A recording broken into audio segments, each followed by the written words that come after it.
Today on People Now. Jennifer Lopez stuns at the Latin Grammys. I do remember getting in this rotator cuffs and working as trapezius a little bit. I got a fantastic backstory on that tender moment between Fantastic Beasts stars Colin Farrell and Eddie Redmayne. So what is up with those reports that Kim Zolciak might return to the Real Housewives of Atlanta? Please, by all means, come. My sit-down with Cynthia Bailey is straight ahead. Live this morning, Duck Dynasty star Corey Robertson after the big news that the show is ending after 11 seasons. Plus, Who wants to be president? Raise your hand. Oh, I got one. I made it through an interview with the Busby family, and I do not know how mom and dad do it all.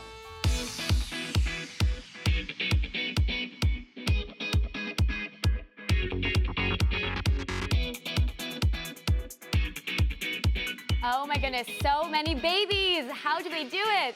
Good morning, guys. Happy Friday. We made it. Well, here's what you need to know and what's trending, starting with this.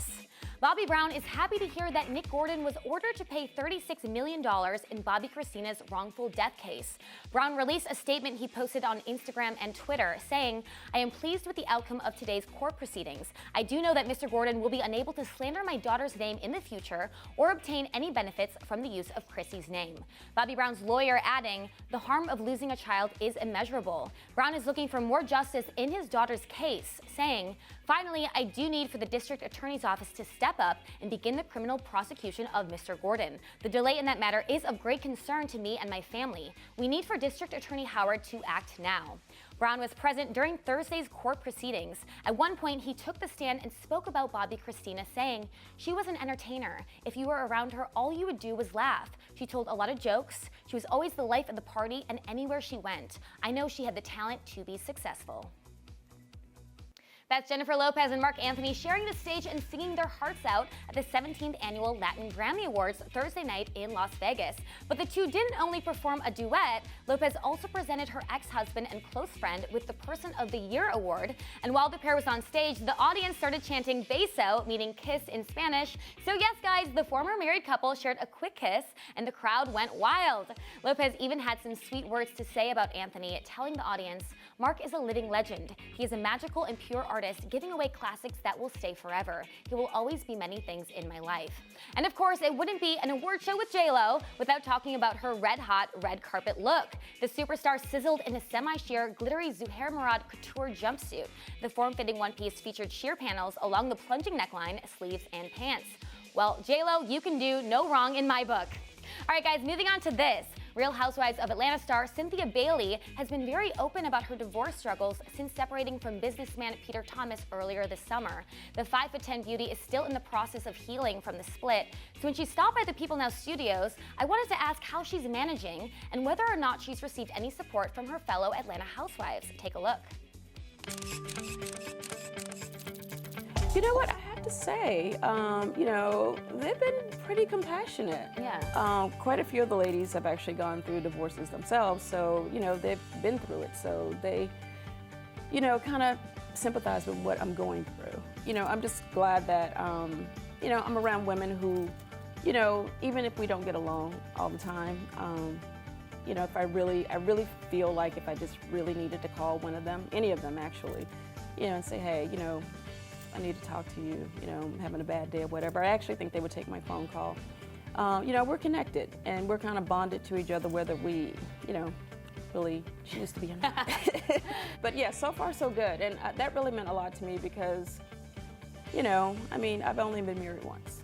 And, this is my, my first divorce. So, I didn't have anything to compare this experience to. I didn't, it just kind of was like, okay, you don't know how to be married until you get married. And then it's like being a mom. I didn't know if I could be a good mom until I got pregnant and became a mom.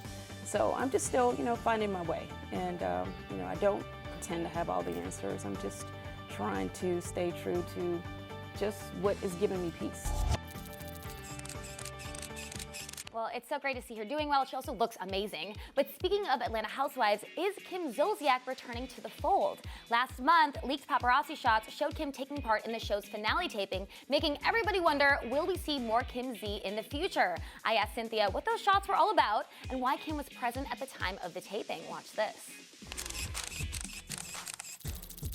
So she was definitely at Sheree's housewarming. Okay. So I don't know, what is going to happen in the future, but she certainly came and supported Sheree at her housewarming. Are you excited for that? You know what? All the original, cast from the Housewives, I always take my hat off to them because they started this whole thing. If it wasn't for them, we wouldn't be here. So, hey, if it's gonna, make the show better and you want to jump on the team and help us keep the show #1, then please, by all means, come. Kanye West drew boos from fans at his San Jose, California concert Thursday night when he announced that he would have voted for Trump if he had voted in this year's presidential election. The moment was posted on Twitter by concertgoer Alberto Reyes. Watch. But if I would have voted, I would have voted on Trump. Well, according to NBC News, Kanye also said, "This is about the idea of a black guy liking Trump. They thought they had me just because I was black or just because I was a celebrity. But Trump is our president, and that would have been my vote, so I feel right." Well, before ending the show, West also talked about how racism is viewed in this country and the idea that America would be less or more racist depending on who won the election. Watch. It's just a f***ing fact. We are in a racist country. Period. Well, Kanye always wanted to say his thoughts. Yes, we'll leave All it at right. that. Who wants to be president? Raise your hand. Oh, we got one. Looks like we've got another female presidential candidate coming up the ranks. You guys, it was a serious baby bonanza this week at the People Now studios. We had the stars of TLC's Outdaughter, Danielle and Adam Busby here with the whole gang, their babies. The first ever all-girl quintuplets born in the United States. Plus their adorable 5-year-old Blake. Yep, if you're counting, that is 6 girls. And let me tell you, as a mom-to-be, these parents taught me a thing or two about what to expect. Plus, they revealed how they managed to keep the spark alive by scheduling regular date nights every single week. Pretty impressive. Check this out. We make it a point to have our weekly dates. Oh, you really? Mm-hmm. Okay. Every week we have a schedule a sitter out, and we really schedule make a it important. babysitter at least like months in advance, and just so that we can stick to that date, and that's our time that we can get together. We'll call the babysitter. The babysitter will come over. We'll actually take our date a little late. Okay. And we'll help the babysitter get all the babies Acclimated. down. Okay. And I mean, they'll go to sleep, and so it's just really just hanging out with Blake, playing games with Blake, watching movies or whatever. And then if any of them wakes up while we're gone, they'll wake up with them. But then it's just They're a good time sleepers, though. for us to focus on each other. And I mean, we need that more than anything, with all the craziness going on around us. So I don't even go on weekly dates. You guys are like officially couple goals. Well, like That's you amazing. have to, like, especially for us because we're so swarmed with so much that doesn't involve like us to get, like Right. we're a great team together and taking care of their family and doing all the things we need to do, but it's hard to find the time for each other, so we have to make the point and have it scheduled really. Ever wonder what things were like in the wizarding world before we met Harry Potter? Well, get ready because you're about to find out in the new movie, Fantastic Beasts and Where to Find Them. It's our Toyota People Pick of the day. Eddie Redmayne stars in the film, and when it was time for the cast to head to Comic-Con, let's just say that Eddie was a little nervous. So he mentioned on the Graham Norton show that his co-star Colin Farrell calmed him down by whispering sweet nothings in his ear. But is that really what went down? I asked Colin Farrell. Watch.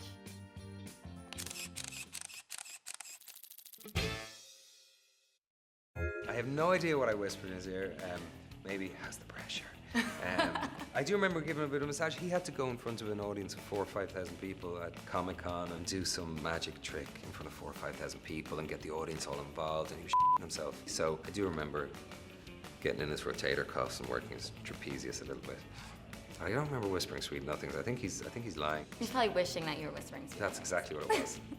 Definitely I'm whispered. sure he's lying. He whispered sweet. No, So he what gave did he me a pep whisper? talk, actually. But I was like really anxious, and he sort of gently told me that You can everything do was going to be this. fine. You'll be okay. Sort of I'm gave me some really, therapy. really annoyed about this because I did not know that we had a masseuse in the cast, Yeah. and I felt a little left out. So he's a really good massager then. Great. I don't know. Great. Because he's neglecting me. Yeah, that's Maybe really I have to rude. act more anxious around him. Just be like, oh, this junket is really stressing me out. He might do acupuncture as well.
Well, what are we going to do without our weekly dose of the Robertsons?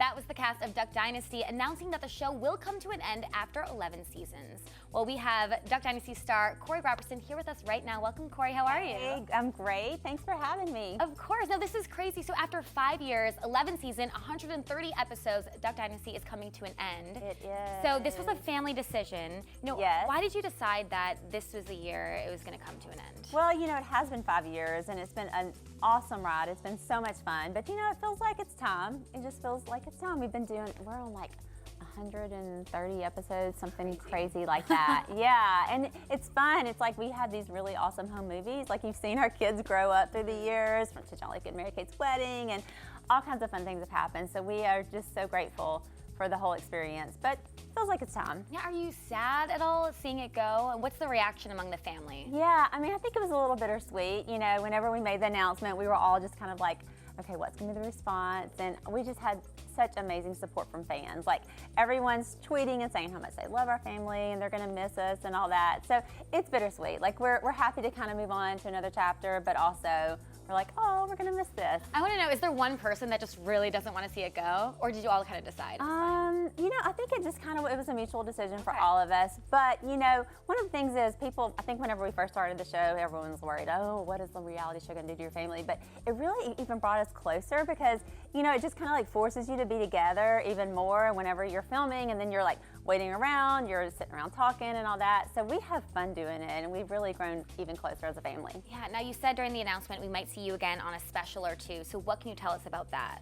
Well, actually, nothing's really formed right now, so I can't give you a whole lot of information. But, we love A&E. We have a great relationship with them. We've loved working with them for this whole entire time. And so, we feel like we might pop in for a special or two. Yeah, now final season, what can fans expect? Is it going to be better than ever? Final season is so much fun. Like, we have laughed so hard this season. We've had a really good time, so it is. Well, one of the things that we're really excited about is Rowdy. And we're going to introduce him a little bit more this season, and you'll get to see a little bit of our journey with him all the way to the point to where when we adopted him. His adoption was final in September, and we filmed all of that, and it was just an amazing moment. Yeah, I want to get into that a little more later, too. Okay. First, so you and your family have weathered some controversies over the years being on this show, and a couple of people in your family were very supportive of Donald Trump. Now he's our president-elect, so how do you think that he has fared? How do you think he's handled this firestorm during the election? Well, I think it's really difficult. Everyone knows we're in a tough time right now. There's so much division, and people are just having a hard time with this. And I get it. I understand that it is a tough time. It's a change in our country, and we just have to. I feel like if this is the time that we do have to come together. We just have to pray for our leader. And I talked to our kids. I told them the night of the election, I said, whoever wins, him or her, we're going to pray for him or her. We're going to respect the office. And so I just think that that's really where our country needs to go right now. We need to decide that we're all going to band together, and we're going to come together and do the right thing and make our country great. Yeah, what do you and your family hope to see from Donald Trump's presidency? Well, ultimately, I hope that our nation turns back to God. I feel like that is a big thing. I think that we have turned away from God in a lot of ways, and so I hope that we do, as a country, we come together to love God and love one another. That's all there is to it, really. All right, so speaking of the future and looking forward, your daughter, she got engaged, Rebecca, last New Year's Eve. So I want to know, how is wedding planning going? Is there a date set yet? We have a wedding coming up next month, and it is a destination wedding. I can't tell you where, but it is not in Louisiana, I will tell you that. Okay. Somewhere that's beachy. And so we're really excited. We're all going to go as a family. We kind of rented out a little boutique hotel, so it's just like all the family there, and we're going to spend a few days just enjoying one another and celebrating Rebecca and John Reed. Nice. And is she excited? Is she nervous? She's like the most chill bride. She's been awesome. Like, not a bridezilla at all. Not at all. She's just like, I just want it to be fun for everybody. So the planning process has been really easy and really fun, and she's pretty easygoing, so it's kind of like, whatever happens, it'll be great. That's very nice. So you're obviously very busy all the time with 6 kids. Let's talk about Rowdy again, who you mentioned. So you adopted Rowdy, and he's officially a Robertson now. Yeah. Tell me about that process. Why did you want to adopt him, and what was that day like for you and your family? So we had, we adopted Will when he was 5 weeks old. And so we love adoption. It's been a really important part of our family. And so we've always kind of said, like, we thought we were done, but we were just like, we don't want to ever say you're done, never say never, I guess. And so it was just this moment where a lady came up to me and said, anyone will take a 12-year-old? And it felt like, okay, this is probably us, So I called Willie and I was like, and he said, yeah, let's do it. Why not? And so like we got Rowdy like a week later, literally. It was just insane. And the kids have been just great. They've just welcomed him as a new sibling and been so good. And so, it takes a little while. The adoption process takes a little while. So it was actually final September 13th. And the court date was just beautiful. The judge had all of the kids like tell a little bit about their experience with Valley, why they love him. And, you do this little thing where you kind of like promise to love and care for him forever. And it's just the most special moment. I love that. That's so sweet. Saturday, November 19th is actually National Adoption Day. Yes. So, why has adoption been so important to you and your husband, Willie? Yes, it is. It's everything to us. It's made our family. So we have Rowdy, Will, and Rebecca, who are all adopted. Rebecca is actually, we haven't officially adopted her, but we pretty much adopted her into our family. She's been with us for a long time. And then we have 3 biological children, but it's made our family complete. And I feel like National Adoption Day is so important because it's so important to bring awareness about adoption. Like, I feel like everybody kind of like knows about adoption, but they don't know about the need for adoption. There are right now in the system, in the foster care system, there's 112,000 kids in America right now waiting for homes that just need a mom and dad to say, I'll take you and I'll love you, And I just can't imagine them going to bed at night thinking, who's gonna take me as their child? And so the fact that there's 112,000 kids right here in America that need homes, I think that's something that we need to talk about and we need to fix. We need to not allow that to happen. A lot of these kids end up aging out of the foster care system at 18 years old and they have no home, they have no parents. And a lot of them end up homeless or in the prison system or on drugs or whatever because they don't have that support system. So I think that's a problem that is a society problem that we need to take care of early on and we need to kind of step up to the plate and do something about. Well, thank you for bringing awareness to that as well. And Corey, thank you so much for stopping in. And guys, make sure to tune into the final episodes of A&E's Duck Dynasty on Wednesday nights. And don't go anywhere because Corey will be back for one last thing.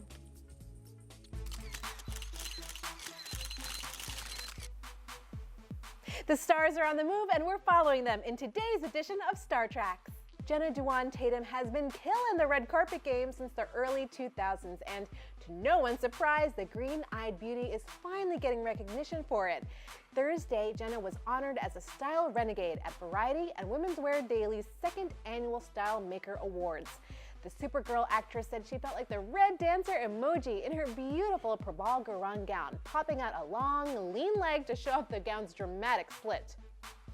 The Style Makers Awards were created to represent the convergence of the fashion and entertainment industries, and Jenna, who is a fashionista, an actress, and a dancer, represents both. Known for taking high-style risks, the star told Women's Wear Daily, "I'm a dancer, so leg, cutouts, glitter, all that stuff is like kryptonite to me." Jenna attended the event alongside other stylish celebs such as Lily Collins, Nina Dobrev, and Emmanuelle Shrieky. But of course, we cannot forget about her super styling piece of arm candy, hubby Channing Tatum. The pair looks smoking hot on the red carpet, proving that, yep, fellas, you can be fashionable too. Well, talk about one hot couple. And in some other style news this morning, Leslie Jones is totally feeling herself. The breakout Ghostbusters actress rocked a tight, baggy Mishka dress, captioning the photo, "Feeling beautiful in my skin."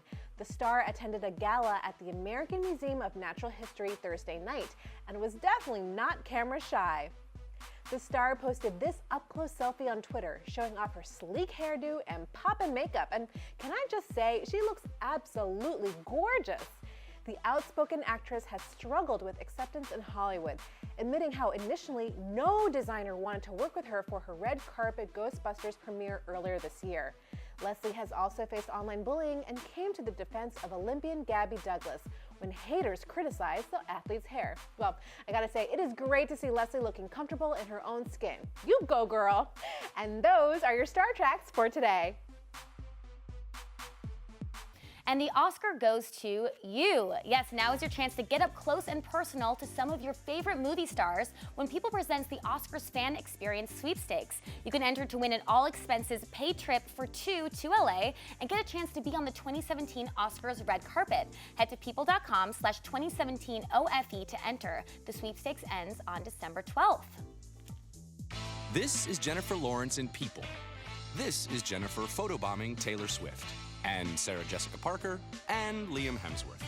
This is Jared Leto in People, photobombing Anne Hathaway, and Reese sneaking one in on Sophia and Joe. This is Dustin Hoffman, photobombing the dame herself, Judi Dench, proving that while we all love the fashion of the red carpet, it's people who steal the show. People, the details make the story. Don't miss this week's People. All right, guys, coming up next week, we are breaking down the American Music Awards hosted by supermodel Gigi Hadid. Plus, Corbin Bleu reveals the advice he would give his high school musical self. Thanks so much for watching, you guys. And now we leave you with one last thing from Corey Robertson. Take it away, Corey. Hi, okay, this is one last thing. The last time I laughed so hard, I cried on the set of Duck Dynasty. Oh my goodness. Okay, so we actually just filmed our finale episode. I don't know if y'all know that this is the final season. And I can't tell you everything about it, but I will tell you this. Willie did this impersonation of Phil, because I don't know if you know, Willie is a really good impersonator. So he does an impersonation of Phil, and we were all crying. Like, it was dead on. It was perfect. It could not have been better. So that's the last time I cried. The last time Uncle Si drove me crazy, he is crazy, first of all. So the last time he drove me crazy, he wears these headphones and he like sings. He doesn't realize that no one else can hear the music, but he's singing really, really loudly. So anytime there's like a break, he puts his headphones on and he sings like all this country music at the top of his lungs. So it's a little distracting. The last time an episode of Duck Dynasty gave me the chills. Okay, so we filmed an episode about Rowdy's adoption. His official adoption day was September 13th, and we filmed it, and we had this party after, and it was just the most special day you can imagine. Like, I think everyone there cried, and I actually got to watch that episode recently, and I bawled again. And so I think people are gonna really love it. I'm excited about that one.